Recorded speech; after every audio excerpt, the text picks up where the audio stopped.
Hello, everyone. Thank you for watching this video. This is going to be just a couple of minutes, and I'm going to go through and explain what you need to know for working at Valiant Foundation.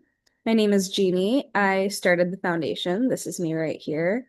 Um, and I'm excited for you guys to be a part of it. So, our mission statement is delivering holistic support to San Francisco's unhoused residents by meeting immediate needs and connecting them with resources that foster long-term stability. Through dedicated research, we also develop innovative solutions to create lasting, sustainable impact. That's pretty much exactly what we do. So, if you're interested in being a research associate or a research intern, you're allowed to come to this page and read about those different studies we're doing.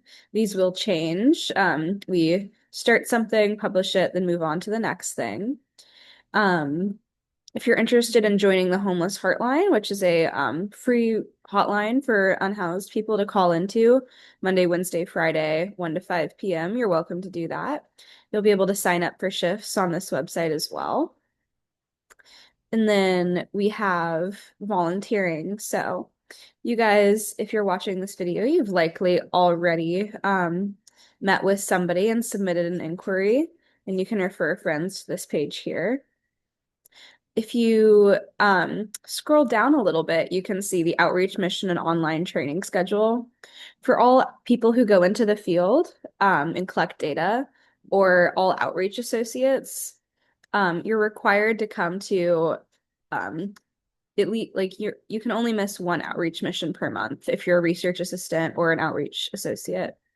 So you have to come to all of these besides one per month. And we have trainings every month. They're online. We do a refresher of the outreach skills, plus a psychological module and a medical module. So this week here, July 18th, that's going to be motivational interviewing and drug awareness and emergencies, things like that, common diseases, counseling skills. Um, so if you guys are able to make those, that's super important. And then if you go to this link here, you're welcome to start your training anytime. You don't even have to meet with somebody first. We accept everybody who's willing to meet the minimum requirements for working here. We want to include everybody. So I'm sure you guys have already read the bylaws, taken the compliance quiz, or are getting ready to take the compliance quiz. The video would be right here. But here, I'm just going to summarize these. So it's really important that you respond to texts and calls within 2 business days. People will get a L1 violation if we don't do that. You need to meet your deadlines if you're doing more of a internal thing, like if you're not working, if like you're working on the research project, or if you're working in the business or finance department, deadlines need to be met like at the deadline, and you get a 1 day grace period. And we accept reasonable excuses for stuff. You need to be in the uniform, so you have to wear a navy blue shirt, preferably, or just a professional shirt with tucked into your pants. We also offer Valiant Foundation outreach shirts, so you can ask for one of these. It needs to be tucked in.